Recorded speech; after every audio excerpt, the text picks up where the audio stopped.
My name is Paul Nghiem. I'm a professor of dermatology and medicine at the University of Washington in Seattle, Washington, and the Fred Hutchinson Cancer Research Center.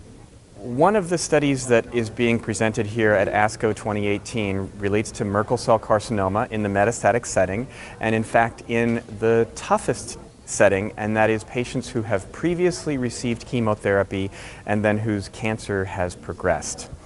This was the area that was felt to be of greatest need a few years ago, and is the very first clinical trial of immune therapy in Merkel cell carcinoma. So we now have 2 to 3 year results coming out, and happily and excitingly what we can see is that these results are incredibly much better than for chemotherapy.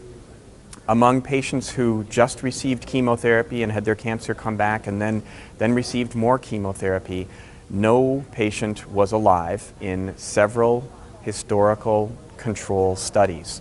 In contrast, of patients who had failed chemotherapy, who had progressed after chemotherapy, and then got avelumab, anti-PD-L1, about 1/3 of patients are alive and well 2 to 3 years later. Obviously, 0% versus 33% is a very, very big difference, and we're excited about that. Among the patients who did initially respond, about 70% remain in response for years after, and in some cases they have stopped their subsequent therapy and are still continuing to respond.